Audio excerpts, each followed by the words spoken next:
the moment Katherine Jameson drove her spade into the parched Arizona earth outside Vulture City. The miners watching from the saloon porch began placing bets on how many days before she'd pack her wagon and admit defeat. It was June of 1883, and the desert stretched out in every direction like a vast graveyard of ambition, littered with the bones of those who tried to make something beautiful grow where God himself seemed to have forgotten to plant a single seed. Katherine didn't hear their laughter or see their sideways glances as she worked under the merciless sun, her dark hair plastered to her neck with sweat, her calico dress already showing dust lines where the hem dragged across the cracked soil. She had purchased the land for almost nothing, a worthless plot that sat between the mining operations and the town proper, a stretch of hardpan and rocky ground that everyone agreed was good for absolutely nothing. The land agent had tried to dissuade her, explaining that nothing had ever grown there, that the soil was too alkaline and the water table too deep, but Katherine had seen something else when she looked at that desolate expanse. She'd seen possibility.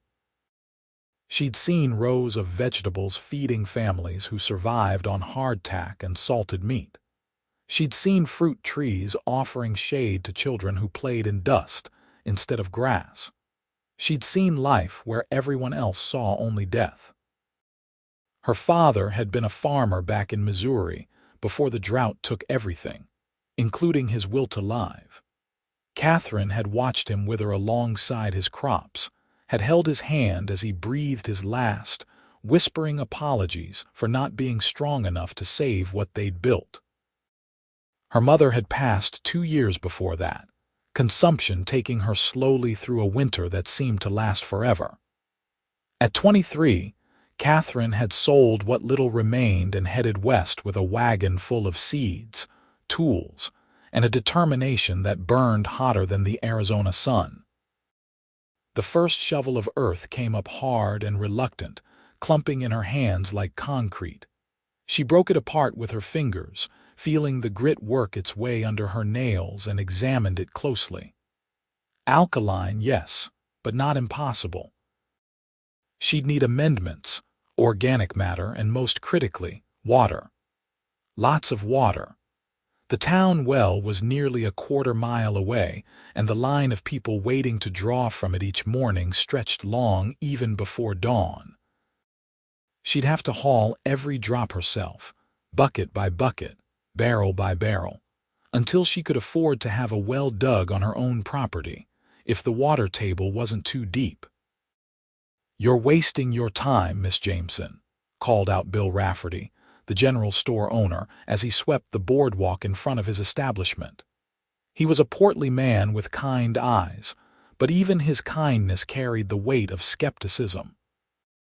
"That soil hasn't grown anything but tumbleweeds for as long as anyone can remember." Katherine straightened, pressing a hand to the small of her back, and offered him a smile that didn't quite reach her eyes. "Then I suppose it's about time someone tried harder, Mr. Rafferty." "It isn't about trying hard," he said, shaking his head. "It's about being practical. You'd be better off finding work at the boarding house or the laundry. Clara Hendricks is always looking for help." "I appreciate the concern," Katherine replied, turning back to her work. "But I didn't come all this way to wash other people's clothes." She worked until her hands bled, until the sun began its descent toward the jagged horizon, painting the sky in shades of orange and purple that might have been beautiful if she'd had the energy to appreciate them. By the time darkness forced her to stop, she'd managed to turn over maybe 50 square feet of earth, a pitiful beginning to the acres she'd need to cultivate.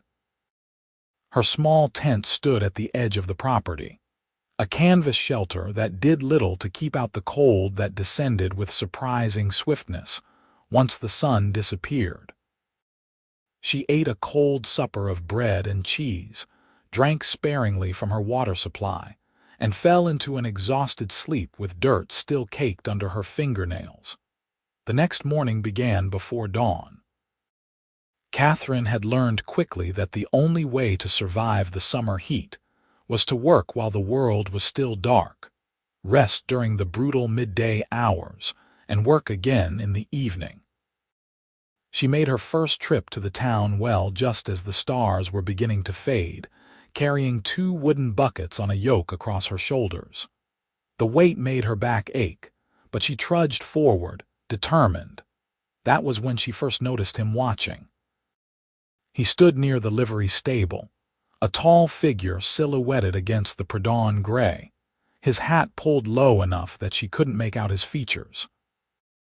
Something about his stillness caught her attention, the way he seemed to be observing without judgment, simply taking in the scene of a woman hauling water alone before the town had even stirred to life. She felt a flutter of unease, quickly followed by irritation. She didn't need another spectator to her struggle. Katherine filled her buckets at the well, the rope creaking as she lowered and raised the bucket from the depths, and began the long walk back to her property. The water sloshed with each step, soaking into her skirt despite her careful gait, and by the time she reached her turned earth and poured the precious liquid into the barrel she'd positioned at the center of her plot, she figured she'd lost nearly a quarter of what she'd drawn. It would take dozens of trips to fill the barrel, and dozens of barrels to even begin irrigating the soil properly. She made the second trip, then the third. By the fourth, the sun had crested the mountains and the heat was already building. Her shoulders screamed in protest, and blisters were forming on her palms where the yoke rubbed. As she approached the well again, she found the same man standing there, though closer now, checking the hooves of a large bay horse. He looked up as she approached, and for the first time, she got a clear look at his face.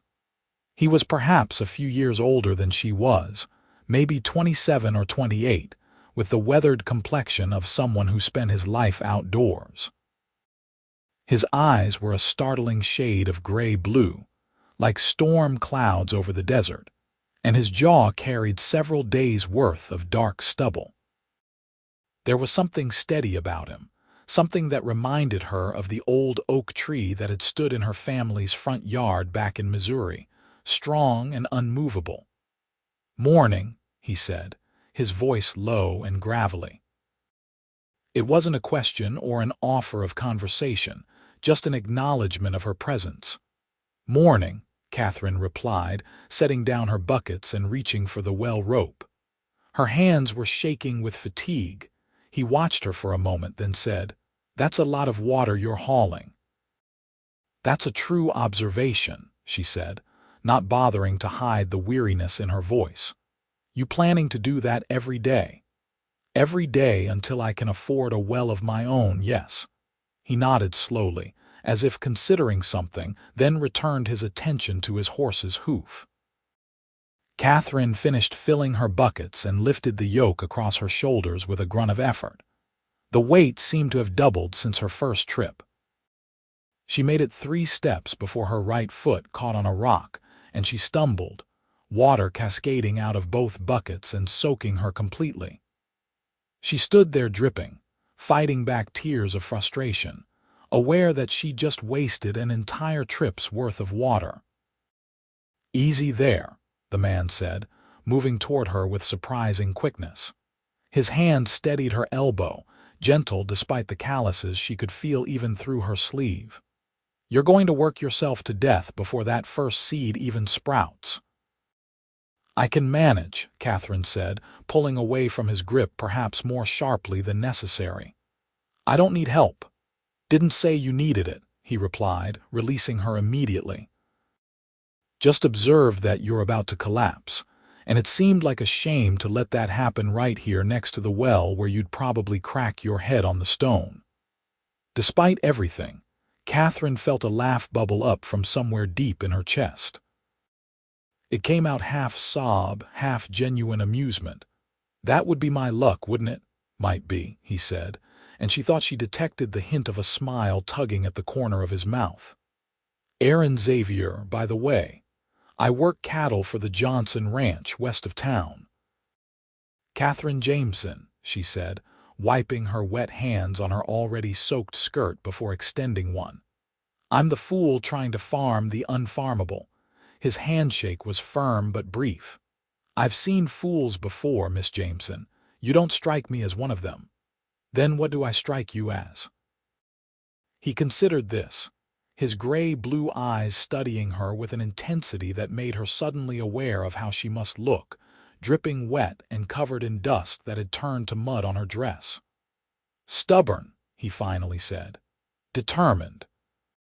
Maybe a little bit desperate, but in the way that makes people do extraordinary things instead of stupid ones." "I'm not sure there's a difference sometimes," Katherine admitted. "There is," Aaron said quietly. "Stupid is doing something without thinking it through. Desperate is doing something because you've thought it through and realized you've got no choice but to try anyway." Before Katherine could respond, Aaron walked over to his horse and untied a pair of large canvas sacks from behind the saddle. He brought them to the edge of the well and began filling them with water. The sacks, she realized, were designed for this purpose, with sealed seams and draw tops that prevented spillage.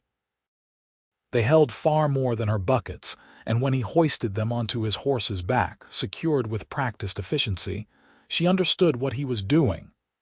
"I can't pay you," she said quickly.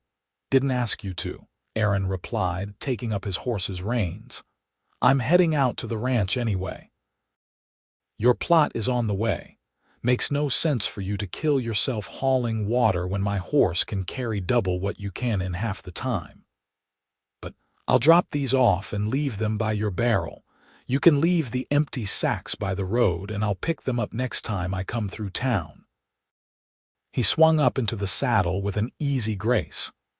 "Unless you'd rather make another 20 trips today in this heat on principle." Katherine wanted to argue, wanted to insist that she didn't need charity or pity or whatever this was, but her aching shoulders and bleeding hands had other ideas. "Just today," she heard herself say. "I'll figure something else out tomorrow." Aaron nodded, touched the brim of his hat in a small gesture of farewell, and guided his horse toward her property. Katherine watched him go, feeling a confusion of emotions she couldn't quite name. Gratitude, yes, but also frustration at needing help and something else, something that had sparked when he'd called her determined instead of foolish. She refilled her own buckets, lighter now that she knew she wouldn't have to make quite as many trips, and headed back to her land. True to his word, Aaron had left the water sacks positioned neatly beside her barrel, already untied so she could pour them easily. The amount of water he delivered in one trip would have taken her 6, maybe 7 journeys. She emptied the sacks, then carefully folded them and placed them by the road as instructed. The rest of the morning was spent working the soil, adding what little compost material she'd managed to scrape together from behind the restaurant, where they threw their vegetable scraps. It wasn't much, but it was a start. She worked the organic matter into the turned earth, creating small furrows where she'd plant once the soil was properly prepared. It was back-breaking work, made more difficult by the knowledge that she was attempting something most considered impossible. Around noon, when the heat became truly unbearable, Katherine retreated to her tent and tried to rest. Sleep wouldn't come. Her mind kept drifting back to Aaron Xavier, to the quiet way he'd offered help without making her feel small for needing it. She'd met too many men who used kindness as currency, expecting payment in gratitude or something worse. But there had been something different in Aaron's manner, something that suggested he simply saw a problem he could solve and solved it, nothing more complicated than that. The afternoon brought no relief from the heat, but Katherine forced herself back outside. She spent hours digging a small irrigation trench, designed to carry water from her barrel to the furrows she'd created. It was primitive, far from the sophisticated irrigation systems she'd read about in her father's farming journals, but it would have to do. By evening, when the brutal sun finally began its descent, she'd created the skeleton of what might, possibly, with enough luck and water and sheer force of will, become a garden. She was washing her face with precious water from her drinking supply when she heard the sound of hoofbeats. Aaron approached on his bay horse, the empty water sacks from the morning now filled again and slung across the animal's back. He didn't announce himself or make a show of his arrival. He simply dismounted, carried the heavy sacks to her barrel, and emptied them with the same quiet efficiency he'd shown that morning. "Mr. Xavier," Katherine began, but he held up a hand. "Aaron is fine," he said. "And before you start up about charity or pride or whatever else is bothering you, let me say my piece." She closed her mouth and waited. "I ride past here twice a day minimum," Aaron said, coiling the rope on one of the water sacks. "Once in the morning heading to the ranch, once in the evening heading back to my room above the saloon. My horse needs the exercise anyway, and he doesn't much care if he's carrying empty sacks or full ones. Adding your water to my routine costs me maybe 5 minutes a day. You, on the other hand, were about to spend every waking hour hauling buckets until your back gave out or you collapsed from exhaustion. Seems to me like simple mathematics, not charity." "Why do you care if I collapse?" Katherine asked, genuinely curious. Aaron was quiet for a long moment, his hand stilling on the canvas sack. When he looked at her, there was something raw in his expression, quickly hidden but there nonetheless. "Known too many people who worked themselves to death for a dream," he said finally. "My mother was one of them. Came west with my father during the California rush. Spent 20 years washing other people's clothes and taking in mending, convinced she'd save enough to buy a little house with a garden. She never did. Worked until her hands were twisted with arthritis, and her lungs gave out from breathing the harsh soap fumes.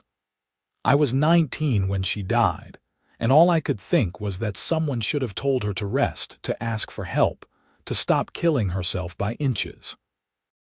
The honesty in his words struck Katherine like a physical blow. "I'm sorry," she said softly. "Don't be sorry," Aaron replied. "Just accept the help. You've got enough to fight against without fighting people who are trying to make it easier." Katherine felt something shift inside her, a wall she'd built from years of disappointment and loss developing a crack. "All right," she said, "but only until I can get my own well dug." "Fair enough," Aaron said, and this time he did smile, a real one that transformed his serious face into something approaching handsome. "Though I should warn you, drilling a well out here can cost upward of $200, depending on how deep they have to go. $200. Katherine had maybe 50 to her name, and that had to cover seeds, more tools, food, and everything else she'd need to survive until her first harvest, if she even managed one. Her face must have shown her dismay because Aaron's smile faded. "One thing at a time," he said gently. "Get something growing first, prove it can be done, then worry about the well." He was right, of course. Katherine nodded, watching as he secured the empty sacks to his saddle and prepared to leave. "Aaron," she called as he mounted. He turned, eyebrows raised. "Thank you, really." "Just being a decent neighbor," he said, but there was warmth in his voice. "See you tomorrow morning, Miss Jameson." "Katherine," she said, "if you're going to save me from myself daily, you might as well use my first name." "Katherine," he repeated, and she liked the way it sounded in his low voice, careful and respectful. Then he was gone, his horse kicking up small clouds of dust as they headed toward town. Over the following weeks, a rhythm developed. Aaron would appear each morning just after dawn and again, each evening just before full dark, always with fresh water, always with that same quiet efficiency. He never lingered long, never expected conversation or gratitude beyond a simple nod of acknowledgement. But slowly, almost imperceptibly, the exchanges grew longer. It started with Katherine offering him coffee one morning, brewed over her small fire. Aaron accepted, and they stood together in the cool dawn air, watching the sun paint the mountains gold. Neither spoke much, but the silence was comfortable, the kind that exists between people who understand that not everything needs words. "You should add more sand to that section," Aaron observed one evening, gesturing to the northeast corner of her plot. "Soil's holding too much salt." "Sand'll help with drainage." Katherine looked where he pointed, then back at him. "You know farming. Grew up on a small homestead in Texas before the Comanche raids drove us out," he said. "My father wasn't much for cattle work, preferred crops. We had a decent vegetable garden, some corn. I was about 12 when we lost it all." "Is that when you came to Arizona?" "Eventually. Spent some years drifting first, working odd jobs, learning cattle work because it seemed like the only reliable trade in the territory. Been at the Johnson Ranch for near about 4 years now." "It's steady work, but it's not." He trailed off, seeming uncertain how to finish. "Not yours," Katherine supplied quietly. "Yeah," Aaron agreed. "Not mine." The garden began to change. It was subtle at first, barely noticeable, but Katherine's trained eye caught every small victory. The soil was darkening, accepting the water instead of repelling it. The amendments she'd worked in were beginning to break down, adding precious nutrients to the depleted earth. She planted her first seeds with hands that shook slightly, not from fatigue but from something closer to hope. Tomatoes went in first, the variety she'd specially selected for hot, dry climates. Then came peppers, both sweet and hot, squash, beans, and along the edges, herbs that might tolerate the harsh conditions. She planted marigolds throughout, both for their beauty and their ability to deter pests, and marked each row with careful wooden stakes that Aaron had surprised her with one evening, already cut and sanded smooth. "Can't have you forgetting what you planted where," he'd said when she tried to thank him. The town continued to watch with skepticism. People would walk past her property, shaking their heads at the neat furrows and carefully irrigated beds. "Waste of time," they'd mutter. "Nothing's going to grow there." But Katherine ignored them, focusing instead on the work, on the daily ritual of checking for sprouts, adjusting the irrigation channels, pulling the few weeds that somehow managed to thrive while everything else struggled. It was on a Tuesday morning, 3 weeks after she'd planted her first seeds, that Katherine saw it. A tiny green shoot pushing up through the dark soil, unfurling its first leaves toward the sun. She stood there staring at it for a full minute, afraid that if she blinked it might disappear, revealed as nothing more than desperate hallucination. But it remained, solid and real and impossibly beautiful. "Aaron," she called out, hearing the hoofbeats that signaled his morning arrival. "Aaron, come look." He dismounted quickly, concerned by the urgency in her voice, and hurried over to where she knelt beside the furrow. Katherine pointed at the sprout, then looked up at him with a smile so wide it almost hurt. "It's growing," she said, and her voice cracked with emotion. "Something's actually growing." Aaron crouched beside her, examining the tiny plant with the seriousness it deserved. "Tomato?" he asked. "Tomato," she confirmed. "I thought the heat might be too much or the soil still too alkaline, but look at it. It's actually growing." When Aaron looked at her, his expression was soft in a way she'd never seen before. "You did it," he said simply. "Everyone said it was impossible, and you did it anyway." They stayed there together, kneeling in the dirt like pilgrims at an altar, watching the sun rise higher and illuminate that single, precious shoot of green in a landscape of brown. Katherine felt tears running down her face and didn't bother to wipe them away. This was more than just a plant. It was proof. It was validation. It was the first real evidence that her impossible dream might actually be possible. Over the next few days, more sprouts appeared. The tomatoes came up strong, followed by the peppers and squash. The beans were slower, more cautious, but eventually they too pushed through the soil. Katherine spent every moment tending them, adjusting the water flow, checking for pests, whispering encouragement like they were children learning to walk. And through it all, Aaron was there, morning and evening, bringing water, offering observations, and slowly becoming as much a part of her daily life as the garden itself.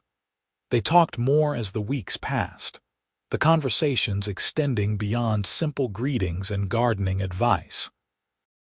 Katherine learned that Aaron had a younger sister living in Colorado, married to a shopkeeper, with 2 children he'd never met.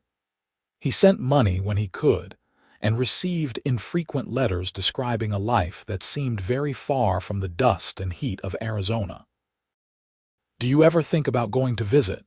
Katherine asked one evening as they worked together to reinforce a section of irrigation ditch that had started to collapse. "Think about it, sure," Aaron said, packing mud against the ditch wall. "But wanting something and being able to do it are different things. Ranch work doesn't leave much time for travel, and what little money I save goes toward." He stopped abruptly. "Toward what?" Katherine pressed gently. Aaron was quiet for so long she thought he wouldn't answer. Finally, he said, "Toward buying land. There's a piece of property about 10 miles south of here, near the creek where the Johnson cattle sometimes graze. It's not much, maybe 40 acres, but there's water and enough flat ground for building. The owner's an old Mexican man whose kids have all moved to California. He's offered to sell it to me for a fair price, but fair's still more than I've got." "That's a wonderful dream," Katherine said, meaning it. She could picture it easily.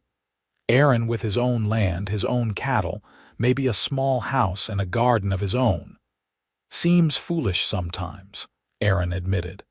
"Here I am at 28, still working for someone else, still living in a rented room, no closer to that land than I was 4 years ago." "You're saving for it," Katherine pointed out. "That's not foolish. That's planning. That's hope." He looked at her then with such intensity that she felt heat rise to her face that had nothing to do with the evening sun. "You understand that," he said. "Most people hear about my plan and tell me to be realistic, to accept that I'm a hired hand and that's all I'll ever be. But you understand about impossible dreams." "Maybe that's because I'm living one," Katherine said softly. The moment stretched between them, charged with something unspoken. Aaron's hand, still muddy from working on the ditch, reached out as if to touch her face, then stopped halfway, hovering in the air between them. Katherine's breath caught. Then Aaron seemed to catch himself, withdrawing his hand and turning back to the ditch work with sudden intensity. "Getting late," he mumbled. "Should finish this before dark." Katherine returned to work as well, but something had changed.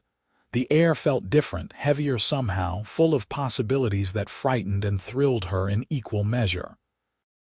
She'd come to Arizona to build a garden, to create something lasting and beautiful from barren earth.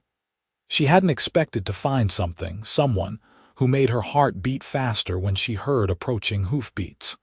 She hadn't expected Aaron.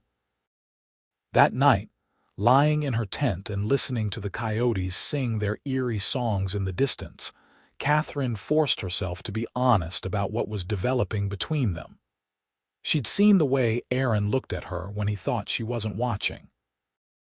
She'd felt the care in every bucket of water he brought, in the wooden stakes he'd made, in the way he sometimes worked beside her without being asked, repairing equipment or adjusting irrigation channels. And she knew, with certainty that both excited and terrified her, that her feelings for him had grown far beyond simple gratitude. But what could come of it? She was a woman trying to farm impossible land, with no family, no real money, and no guarantee that she wouldn't fail spectacularly come harvest time. Aaron was a cowboy with dreams of his own, dreams that required every penny he earned. They were both chasing impossibilities in a harsh land that killed dreams as easily as breathing. Was there room in either of their lives for something as complicated as love? The next morning brought the answer she hadn't known she was looking for. Katherine woke to the sound of voices, loud and angry, coming from the direction of her garden. She scrambled out of her tent to find Aaron standing between her vegetable rows and 3 men she recognized from town. Tom Fletcher, who owned the feed store, his brother Jim, and Carl Morton, a prospector who spent more time drunk than sober. "I'm telling you, she's stealing water from the town well," Tom was saying, his face red with anger. "That well's for the townspeople for domestic use, not for watering some stupid garden that's going to die anyway." "She's a townsperson," Aaron said, his voice dangerously quiet. "She's got as much right to that well as anyone else." "She's using more than her share," Jim Fletcher interjected. "We've been watching. She, or someone," he added with a pointed look at Aaron, "has been hauling enough water to supply 3 families. It's not right." Katherine stepped forward, her hands clenched into fists at her sides. "I pay the water tax same as everyone else," she said, keeping her voice level despite the fury building in her chest. "Mr. Rafferty at the general store can confirm it. I'm not stealing anything." "The tax is meant for reasonable use," Tom Fletcher shot back. "Drinking, cooking, washing. Not for pouring hundreds of gallons into dirt that's never going to give you anything back." "That's not for you to decide," Aaron said, and there was steel in his voice now. "The water tax is paid. The water's legal to draw. What Miss Jameson does with it is her business." "You her guardian now, Xavier," Carl Morton sneered, his words slightly slurred even this early in the morning. "Or are you getting something else in return for all this water hauling? Everyone's noticed you coming and going from her property morning and evening. Seems mighty convenient." The implication in his words was clear and ugly. Katherine felt her face burn with humiliation and rage, but before she could respond, Aaron moved. He didn't strike Morton, though everything in his posture suggested he wanted to. Instead, he stepped close, his height and breadth suddenly seeming much larger, more intimidating. "You're going to take that back," Aaron said, his voice so quiet it was almost a whisper. "Right now. You're going to apologize to Miss Jameson for implying anything dishonorable about her character, and then you're going to leave this property and not come back." "Or what?" Morton blustered, but he stepped backward. "Or I'll make you regret having a mouth to speak with," Aaron said flatly. "Your choice." There was a long, tense moment where Katherine thought violence was inevitable. Then Morton, seeing something in Aaron's eyes that convinced him this was not a bluff, mumbled, "Didn't mean nothing by it. Sorry, Miss Jameson." "The water use is legal," Aaron continued, addressing all 3 men now. "If you've got a problem with how much someone's drawing from the town well, take it up with the town council. But you don't come onto private property making accusations and spreading ugly rumors. Are we clear?" The Fletcher brothers exchanged glances, then nodded grudgingly. Tom Fletcher said, "Council might just do something about this. There's been talk of putting limits on agricultural water use." "Then let them vote on it proper," Aaron said. "But until there's a law saying otherwise, Katherine's not doing anything wrong." The 3 men left, though not without casting dark looks back at the garden. Katherine waited until they were out of earshot before turning to Aaron, her emotions a tangled mess of gratitude, anger, and something else she couldn't quite name. "Thank you," she said. "But you didn't have to threaten him on my behalf. I can fight my own battles." "I know you can," Aaron said, and he looked tired suddenly, older than his years. But you shouldn't have to fight that particular battle. What he implied was vile, and it's my fault people are thinking that way." "Your fault," Katherine repeated, confused. "I've been coming here twice a day for weeks," Aaron said. "Spending time with you, helping with the garden. In a town this small, people notice. People talk. I never thought about how it might affect your reputation, and I should have." Katherine felt something fierce rise in her chest. "I don't care what people think," she said. "Let them talk. Without your help, this garden wouldn't exist. These plants," she gestured to the rows of green now visible in the growing light, "would be dead in the ground. If accepting help from a kind man damages my reputation, then my reputation wasn't worth much to begin with." Aaron looked at her with such open admiration that it made her breath catch. "You're remarkable," he said. "You know that? Absolutely remarkable." "I'm stubborn," Katherine corrected, but she was smiling. "That too," Aaron agreed. His hand reached out again, the same almost gesture she'd seen before, and this time he completed it, his rough fingers gently brushing a strand of hair back from her face. "Katherine, I need to tell you something." Her heart was pounding so hard she was sure he could hear it. "What?" "These past weeks, coming here, seeing you every day, watching you fight for this impossible dream, it's been—" He paused, searching for words. "It's been the best part of my days. Morning and evening, the times I get to spend here with you, they're what I look forward to. Everything else is just filling the hours in between."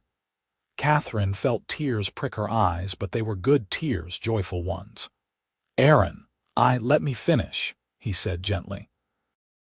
"I know the timing's terrible. You're fighting to keep this garden alive, and I'm trying to save for land I might never afford.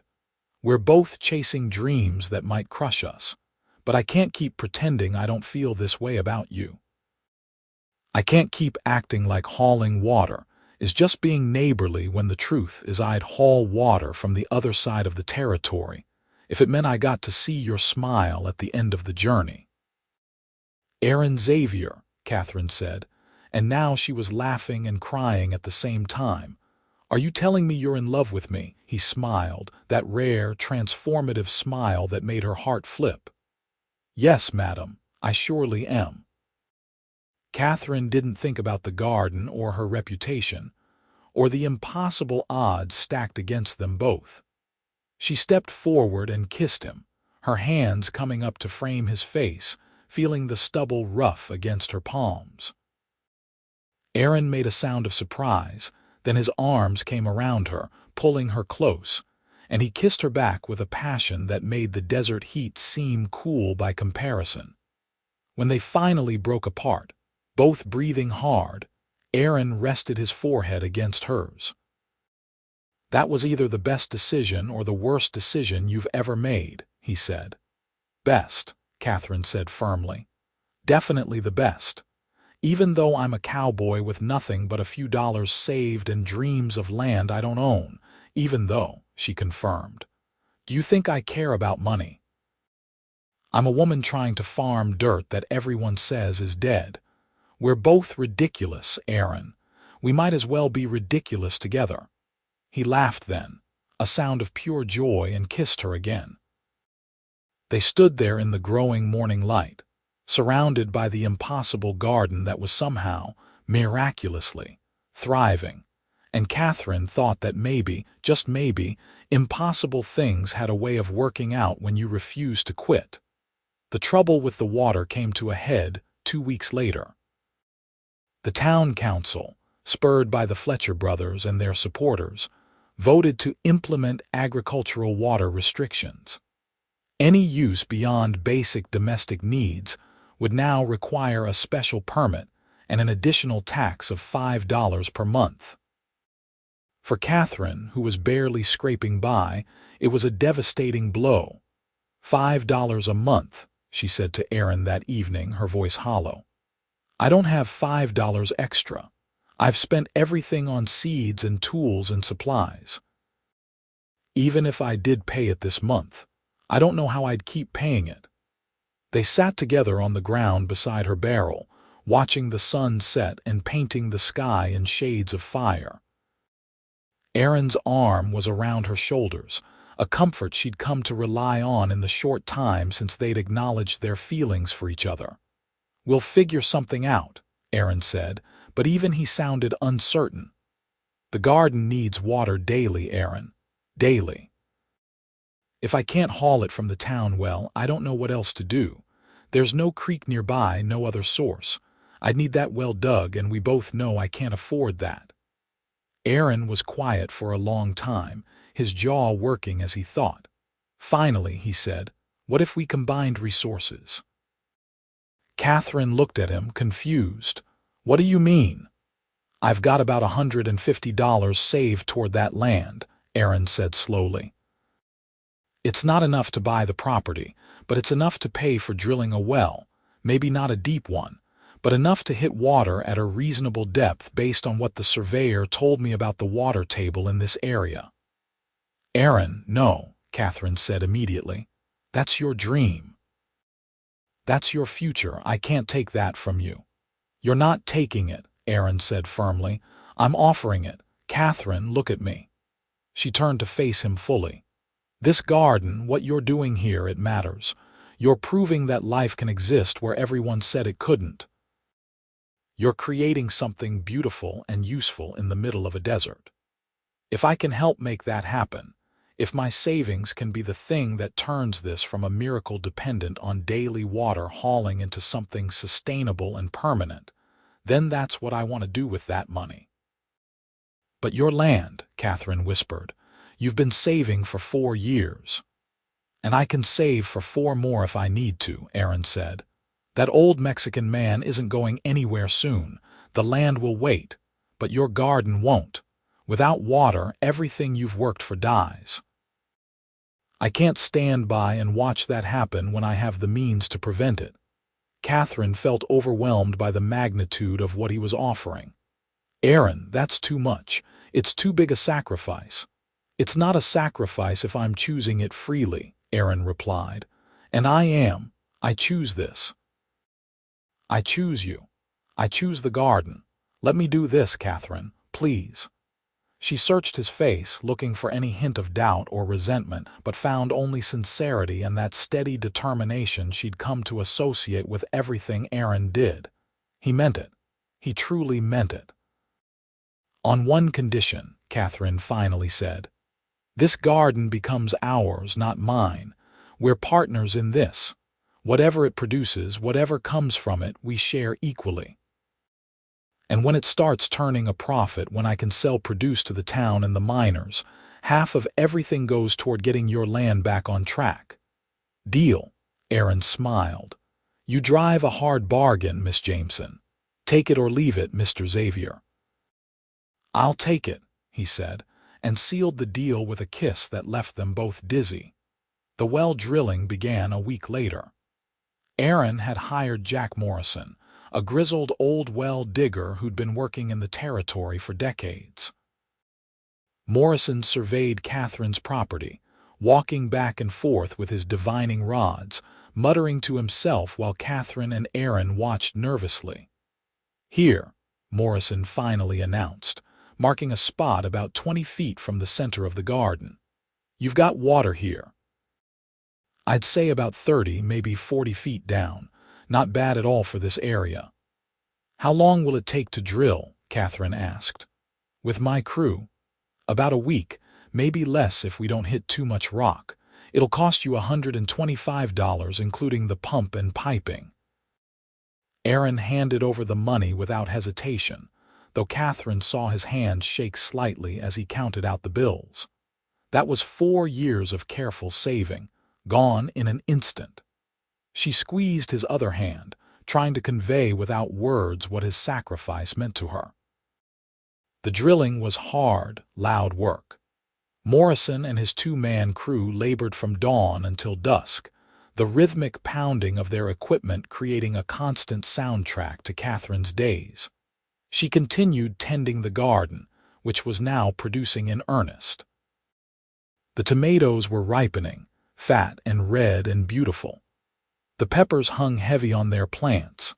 The squash sprawled across the ground, their large leaves providing shade for the soil beneath.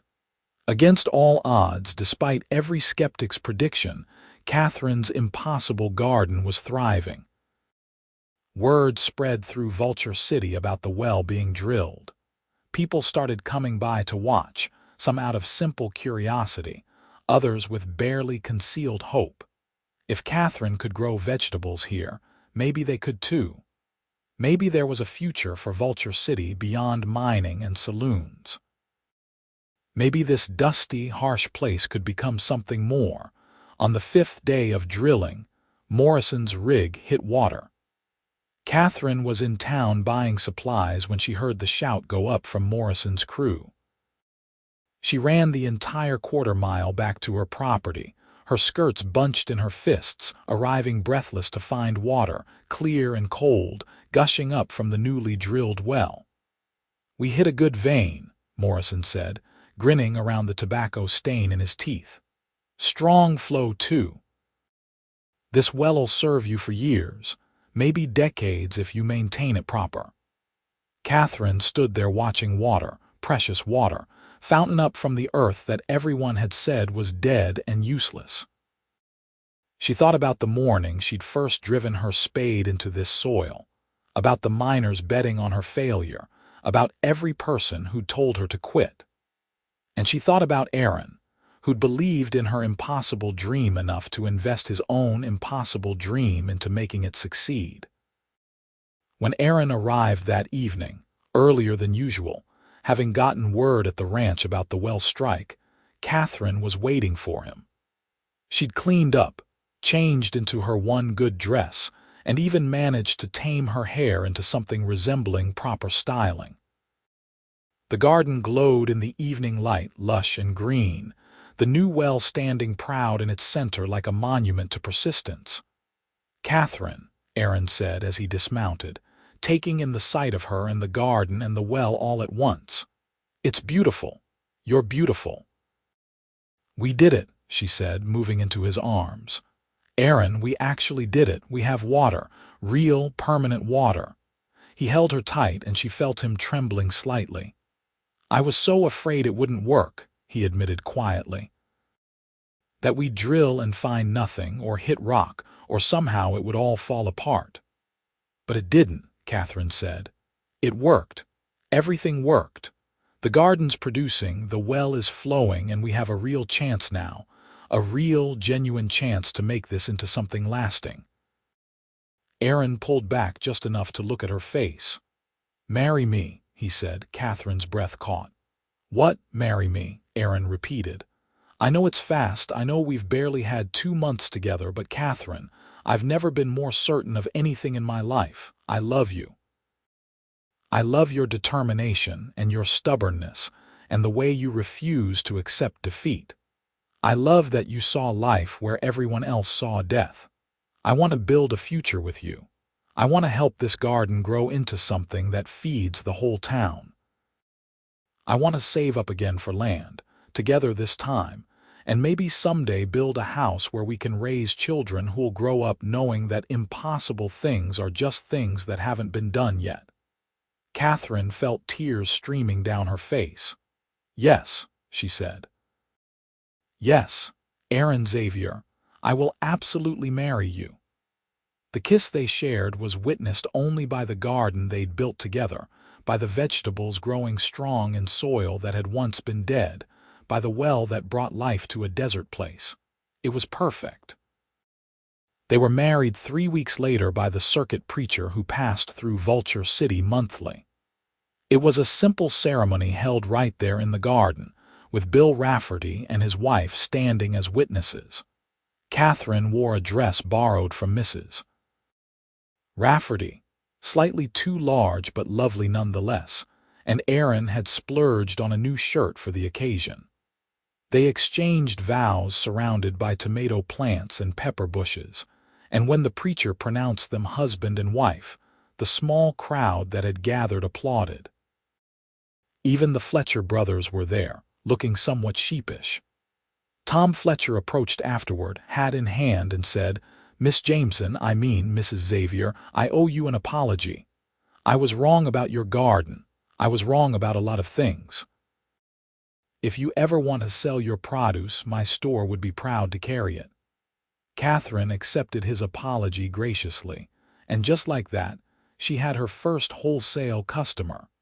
Other townspeople approached with similar offers.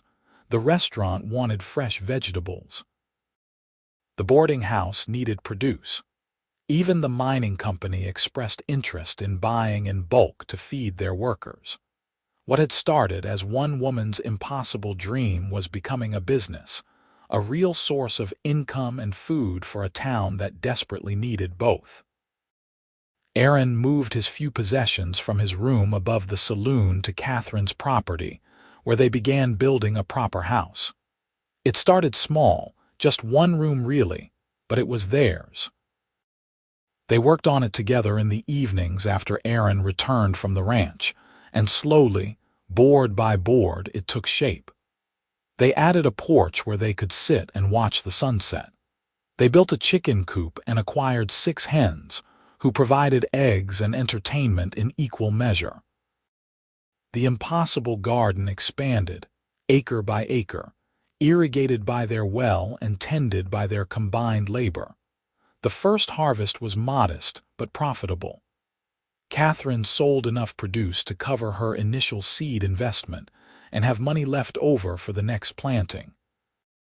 The second harvest, bolstered by better soil and their growing expertise, brought in enough profit that Aaron was able to return to his savings plan for the land. The third harvest, that first winter's crops of cold weather vegetables, turned a profit that exceeded both their expectations.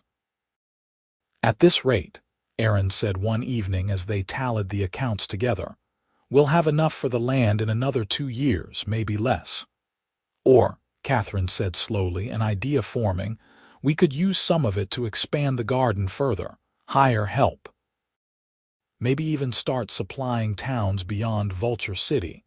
There's a real market for fresh produce in the territory." Aaron considered this, then nodded. "We'd need to be smart about it, not expand too fast. But yes, I think that could work." They hired their first employee in the spring of 1884, a young Mexican man named Miguel, whose family had farmed in Sonora for generations. He brought knowledge of desert agriculture that complemented Catherine's book learning and Aaron's practical experience. Together, they transformed the operation from a large garden into a small farm.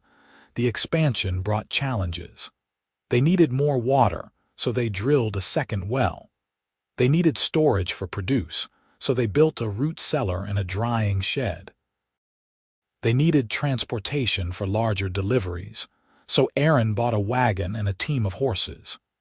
Each improvement required capital, required risk, required faith that their impossible dream could sustain the weight of growth. But it worked. Against all odds, despite every reasonable expectation, it worked.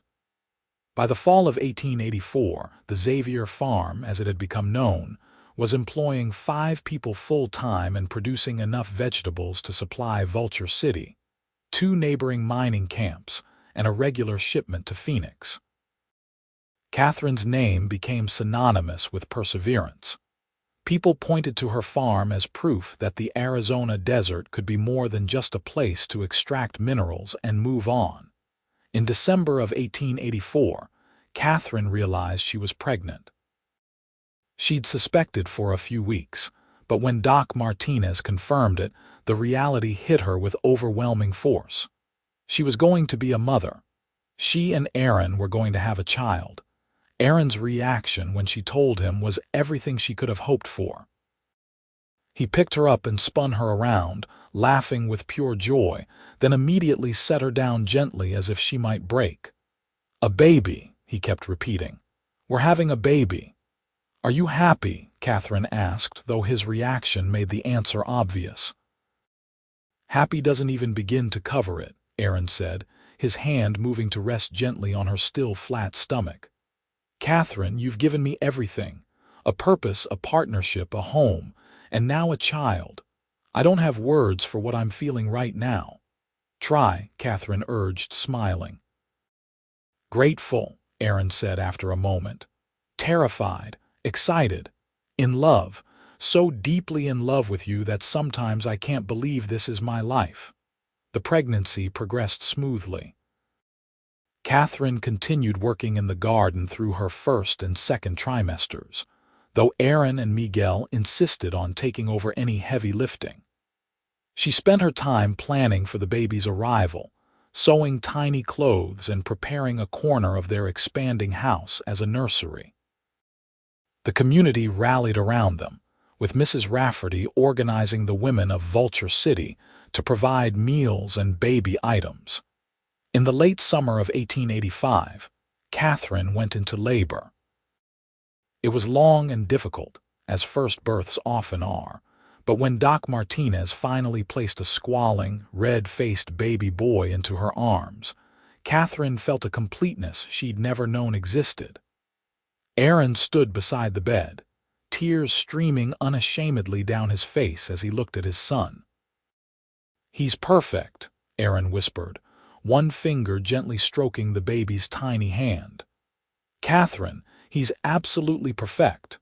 They named him James after Katherine's father, with the middle name Robert after Aaron's father. James Robert Xavier, born into an impossible life built by parents who'd refused to accept what everyone said couldn't be done. The first year of James's life was chaotic and beautiful in equal measure.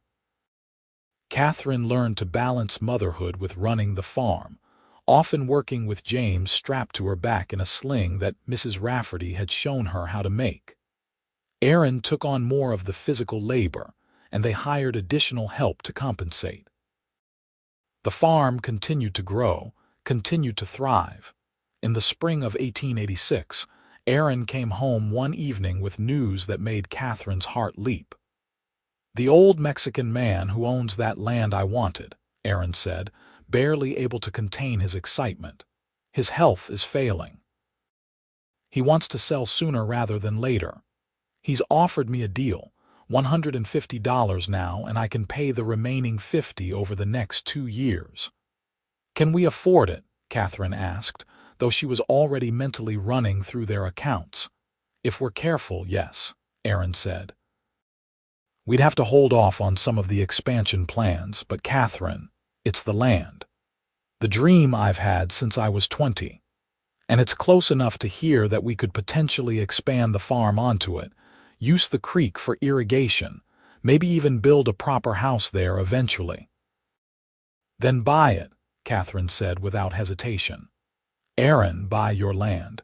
You sacrificed your savings for my dream. It's only right that we use our profits for yours." The land purchase went through in April of 1886. Aaron spent his first morning as a landowner walking every inch of his 40 acres, with Katherine and baby James accompanying him. They stood on a small rise overlooking the creek, and Aaron pulled Katherine close, James nestled between them. "Thank you," Aaron said quietly, "for believing in me. For building something beautiful that made this possible. For being my partner in every way that matters." "We believed in each other," Katherine corrected. "You hauled water when everyone said quit. I planted seeds everyone said would die. We're both stubborn fools who got lucky enough to be stubborn fools together." Aaron laughed. "I'll take that." They began developing Aaron's land slowly, carefully. The first priority was fencing to keep the Johnson cattle from trampling potential crops. Then came the irrigation channels from the creek, complex networks of ditches and gates that Miguel helped design based on systems his grandfather had used in Mexico. By the fall of 1886, they had 5 acres under cultivation on the new property, extending their farming operation and diversifying their crops. The farm's success continued to ripple through Vulture City. Other people, inspired by Katherine's example, began attempting their own gardens. Most failed, lacking either the knowledge, the persistence, or the water access that Katherine had fought so hard to secure. But a few succeeded, and slowly, the area around Vulture City began to green. What had been a purely extractive mining town was developing an agricultural base, a reason to exist beyond the eventual exhaustion of the gold and silver deposits. In 1887, Katherine became pregnant again. This time, the pregnancy felt easier, perhaps because she knew what to expect. She gave birth in early 1888 to a daughter they named Sarah Marie, after Aaron's mother. Sarah arrived screaming into the world with a full head of dark hair and her father's gray-blue eyes. 3-year-old James was fascinated by his baby sister, constantly wanting to help care for her. Life settled into a rhythm of planting and harvest, of market days and quiet evenings on the porch. The farm continued to expand, now covering nearly 15 acres across both properties. They'd built a proper farmhouse on Aaron's land, a sturdy structure with 4 bedrooms and a spacious kitchen. The original house where they'd started became storage and housing for their workers. Aaron had left his cowboy work at the Johnson Ranch shortly after they'd purchased his land, devoting himself full-time to farming. He occasionally missed the simplicity of cattle work, but he never regretted the change. Building something with Katherine, watching their children grow up surrounded by growing things, was worth more than any wage. The challenges never stopped entirely. There were drought years when the crops struggled despite their wells and creek access. There were pest infestations that destroyed entire harvests. There were market fluctuations that cut into their profits. But they faced each challenge together, drawing on the same stubborn determination that had brought them to this point. In 1890, when James was 5 and Sarah was 2, Katherine stood in the middle of their largest field, surrounded by rows of thriving corn. Aaron came up behind her, wrapping his arms around her waist and resting his chin on her shoulder. "Remember when this was all dead dirt," Katherine said softly. "When everyone said nothing would grow." "I remember," Aaron said. "I remember you with bleeding hands, hauling water bucket by bucket, refusing to give up." "I remember you," Katherine countered, "bringing water without being asked, giving up your savings for a well, believing in the impossible because I believed in it." "We've come a long way from that first green shoot," Aaron mused. "We have," Katherine agreed, "and we'll go further still. James is already talking about wanting to help plant the spring crops. Sarah follows Miguel around like a devoted puppy. We're building something that'll outlast us, Aaron. Something real and permanent." "The best things usually take time to build," Aaron said, "and stubbornness. Lots of stubbornness." Katherine laughed, turning in his arms to face him. After 7 years of marriage, 5 years of parenting, countless challenges overcome together, she still felt her heart skip when she looked at him. "I love you," she said simply. "For the water you hauled, for the faith you showed, for every single day of choosing to build this impossible life with me." "I love you too," Aaron replied. "For refusing to quit when anyone sane would have, for planting life in dead soil, for being the most remarkable person I've ever known." They kissed there in the middle of the cornfield, surrounded by the living proof of what stubborn love and persistent work could achieve. In the distance, they could hear James and Sarah playing, their laughter carrying on the desert wind. The sun was warm, the soil beneath their feet was rich and dark, and the impossible dream they'd built together stretched out in every direction. The years continued to unfold with their mixture of challenge and joy. In 1892, Katherine gave birth to twin boys, Thomas and Daniel, who arrived early and small but grew quickly under their parents' devoted care. The house filled with the noise of children, the chaos of a growing family learning to navigate each other's personalities and needs.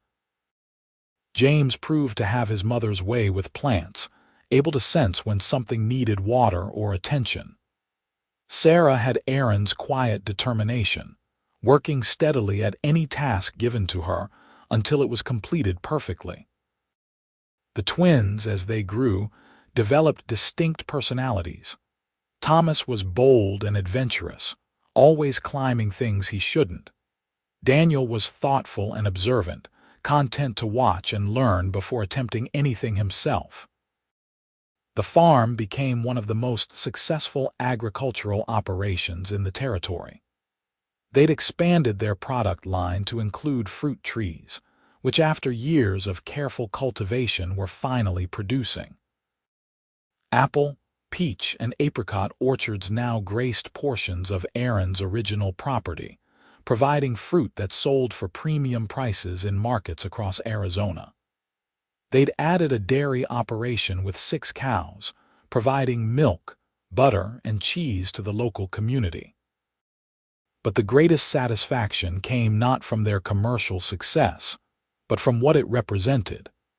The transformation of dead soil into productive farmland had inspired an entire movement. By 1895, Vulture City boasted nearly 20 successful family gardens, 3 commercial farms besides the Xavier operation, and a weekly farmers market that drew people from 50 miles around. Katherine found herself frequently asked for advice, hosting informal classes on desert agriculture, where she passed on everything she'd learned through trial and error. Aaron had taken on a leadership role in the growing agricultural community, helping establish a farmers' cooperative that allowed smaller operations to pool resources and share equipment. He'd also been approached about running for the territorial legislature, though he'd politely declined, saying he'd rather build things than legislate about them. In the summer of 1897, Katherine and Aaron stood together at the edge of their property, watching their 5 children playing in the irrigation ditch, splashing and laughing in the water that had once seemed impossible to access. James, now 12, was supervising, making sure his younger siblings didn't get into actual trouble. Sarah, at 9, was trying to direct everyone in some elaborate game only she understood. The 5-year-old twins were simply enjoying the cool water after a hot day. "You ever miss Missouri?" Aaron asked, a question he'd never posed before. Katherine considered it carefully. "I miss my parents," she said finally. "I miss who they were before the drought broke them. But Missouri itself? No. That place was about hanging on to what you had, about fighting to maintain what already existed. This place," she gestured at the farm, the orchards, the children, "this place is about creating what never was. I prefer creation to preservation." "Even with all the struggles," Aaron pressed. "All the times we nearly failed, especially because of those times," Katherine said. "Every plant that grows here is a small victory. Every harvest is proof that we didn't give up. Our children are learning that impossible just means nobody's done it yet, and that's a better lesson than any school could teach." Aaron nodded thoughtfully. "I used to think my dream was owning land. Just having a piece of earth I could call mine. But the dream got bigger without me noticing. It became about what we could do with that land, about creating something that served more than just ourselves." "Dreams have a way of growing if you water them enough," Katherine said with a smile. "Kind of like gardens." "Speaking of which," Aaron said, "Miguel mentioned that the Johnsons are thinking of selling their ranch. The mining operations are playing out and they're considering moving back east." "That's a huge property," Katherine said, understanding immediately why Aaron was bringing it up. "Must be close to 200 acres. 240, Aaron confirmed, with good grazing land and several natural springs. "We'd need partners to purchase it, probably form a proper company rather than trying to own it outright. But Katherine, imagine what we could do with that much land. Proper crop rotation, cattle grazing, maybe even experimental plots for new varieties. You're thinking big, Katherine observed. You taught me to think big, Aaron countered. You thought big enough to plant a garden in a desert. Everything since then has just been following your example. Katherine leaned against him, comfortable in the way that only came from years of partnership. Then let's think big together. Talk to the other farmers, see who might be interested in forming a cooperative ownership. We've proven what's possible here. Maybe it's time to prove it on an even larger scale. The Johnson Ranch purchase happened in the spring of 1898, with the Xavier family as the largest stakeholders in a cooperative that included 4 other farming families. The property was divided into sections, each family managing their portion but sharing resources and profits according to the cooperative agreement Aaron had helped draft. It was a bold experiment in collective ownership, and not everyone thought it would work. But it did work, just as the garden had worked, just as the farm had worked, just as every impossible thing worked when enough stubborn people refused to accept failure.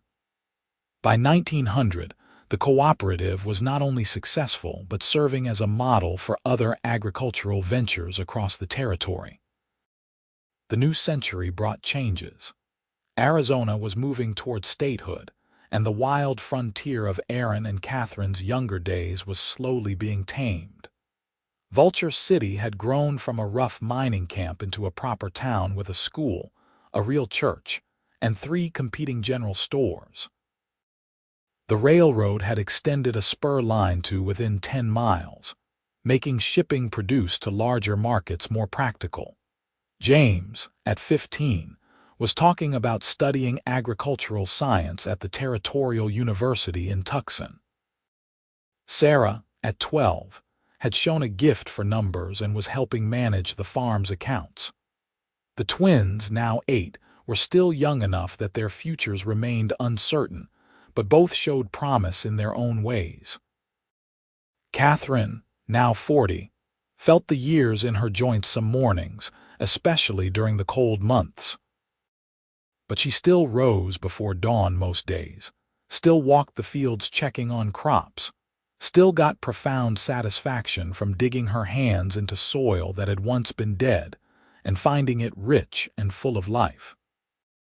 Aaron, at 44, had gone gray at the temples, but his strength remained, and his dedication to their shared dream had only deepened with time. They stood together one evening in early 1901, on the porch of their farmhouse, watching the sun set over the land they'd transformed. The children were inside, arguing cheerfully over something inconsequential. The sounds of cattle lowing and chickens settling for the night created a peaceful backdrop. In the distance, fields of early spring crops glowed green against the desert brown. 17 years, Katherine said softly.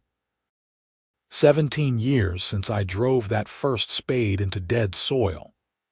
17 years since I saw a stubborn woman attempting the impossible and decided I wanted to help, Aaron added. You did more than help, Katherine said. You made it possible.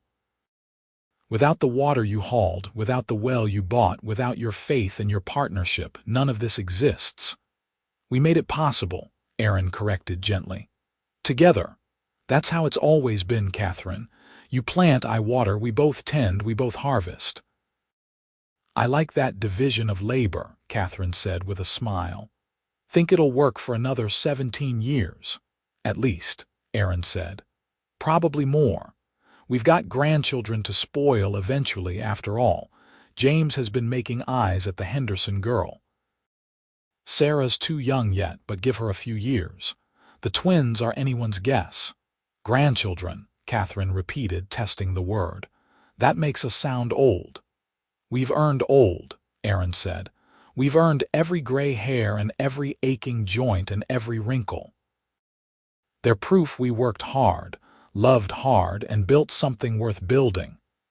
Katherine turned to face him fully, taking in the face she'd woken up next to for nearly 17 years. The boy who'd been a cowboy was long gone, replaced by a man who'd become a farmer, a father, a pillar of their community. But his eyes were the same, that steady gray blue that had looked at her impossible dream and said, "Yes, I'll help. I love you," she said, "for every bucket of water you hauled, for every sacrifice you made, for every day of choosing this life, this dream, me." "I love you," Aaron replied, "for refusing to quit when quitting was the sensible choice, for planting life where everyone saw only death, for being my partner, my wife, my best friend, and the mother of my children, for making my life mean something beyond just surviving." They kissed as the last light faded from the sky, as the stars began to appear overhead, as the desert evening wrapped around them like a familiar blanket. Inside the house, their children's voices rose in laughter. Across the fields, the crops they'd planted together grew steadily toward harvest. In town, families ate vegetables and fruit that had come from soil everyone had said was worthless. The impossible had become possible. The desert had bloomed. And two people who'd been brave enough to try, stubborn enough to persist, and lucky enough to find each other had built a legacy that would outlive them both. Years continued their steady march. James did indeed go to university, studying agricultural science, and returning with new techniques that increased the farm's productivity even further. He married Lillian Henderson in 1905, and they built a house on a corner of the cooperative land, preparing to take over more of the operation as Aaron and Katherine gradually stepped back from daily management.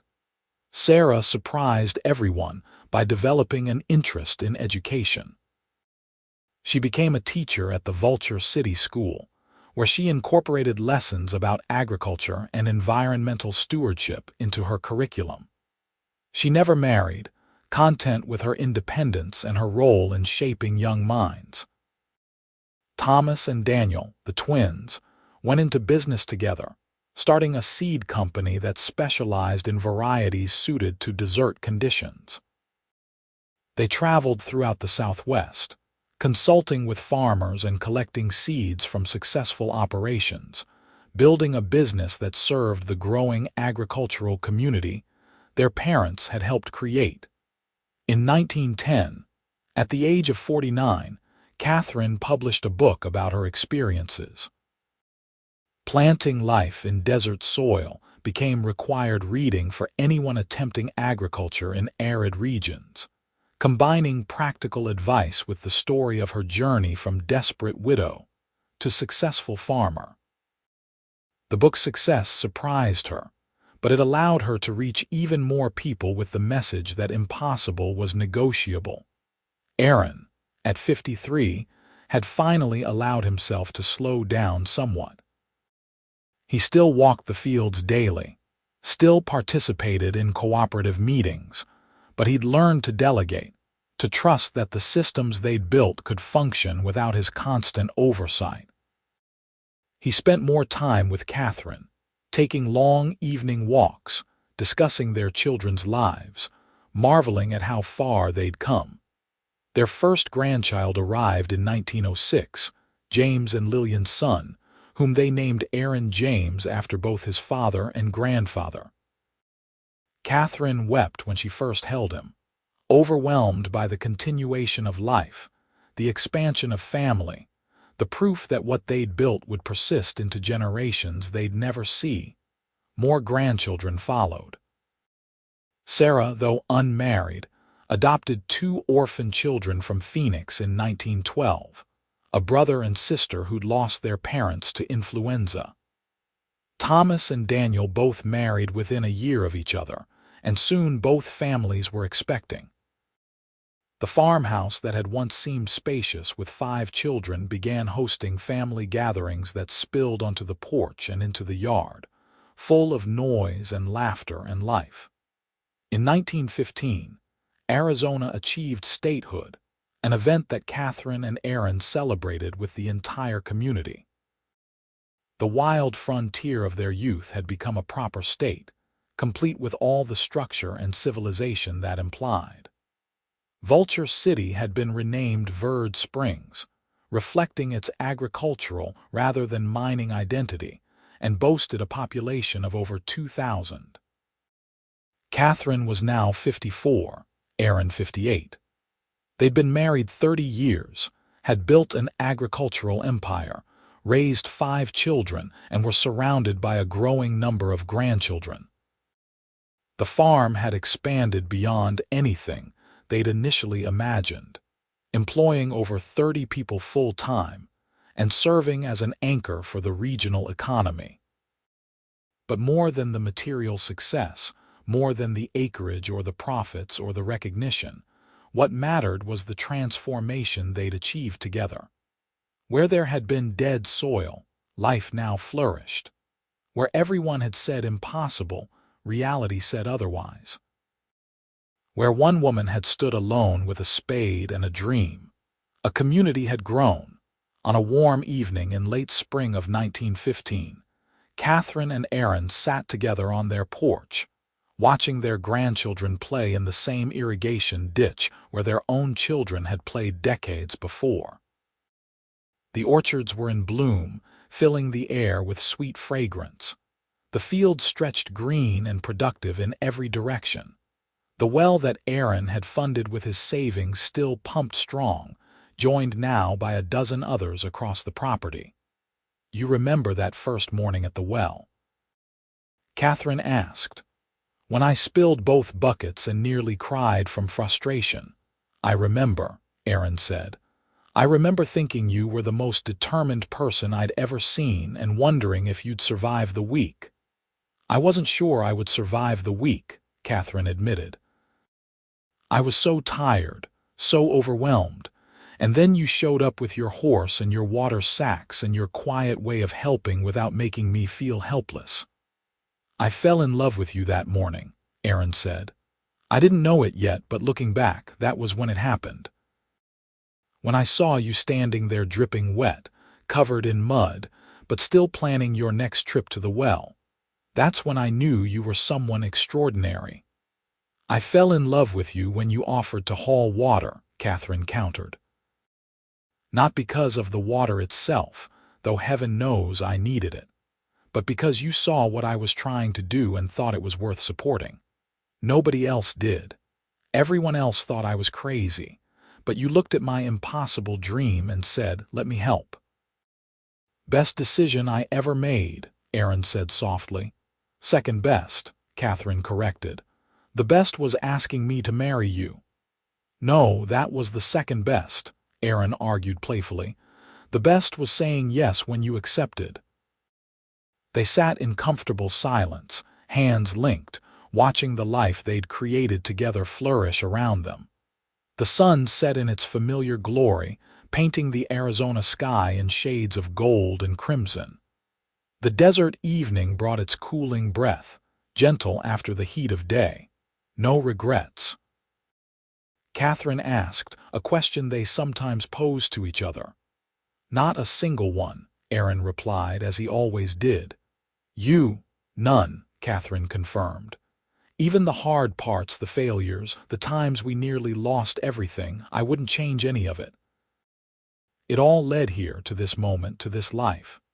"To us," Aaron added. "To us," Katherine agreed. The grandchildren's laughter echoed across the fields, a sound of pure joy that had replaced the skeptical silence that once greeted Katherine's efforts. In town, families prepared evening meals with vegetables and fruit from Xavier Farms. Across the region, farmers used techniques that Katherine had pioneered or shared freely through her writing and teaching. The impossible dream had become not just possible but reproducible, a legacy that would continue long after its dreamers were gone. As full dark settled and stars began to appear in the vast desert sky, Katherine and Aaron remained on their porch, unwilling to end the moment. They'd lived a full life, a rich life, a life that had meaning beyond mere survival. They'd loved deeply, worked honestly, and left the world better than they'd found it. "Thank you," Katherine said into the darkness. "For what?" Aaron asked. "For hauling water without being asked," Katherine said. "For believing when belief was foolish. For being my partner in every way that matters. For making my impossible dream our impossible dream." "Thank you," Aaron replied, "for planting life in dry desert soil when everyone said quit. For showing me that impossible just means difficult. For loving me, for building this life with me, for being the most remarkable person I've ever known." They kissed, a gentle touch of lips that held 30 years of partnership, 5 children, numerous grandchildren, acres of productive farmland, and a love that had grown as steadily as the plants in Katherine's original garden. When they finally went inside, it was together, as they'd done everything for 3 decades. The farm would continue long after them. Their children and grandchildren would tend the soil they'd brought to life. The techniques they'd pioneered would spread further. The story of a stubborn woman and a quiet cowboy who'd transformed a desert would become the stuff of local legend, then regional history, inspiring others to attempt their own impossible dreams. But that was future. In the present, in that moment, there was simply this: 2 people who'd found each other, helped each other, loved each other, and built something beautiful together in a place where everyone said beauty couldn't exist. There was the garden that had started it all, now surrounded by orchards and fields. There was the well that had made it possible, still flowing strong. There were children and grandchildren, proof that the life they'd planted extended beyond vegetation. There was love, deep and abiding and tested by time. There was, in short, everything that mattered. And it was enough. It was more than enough. It was perfect.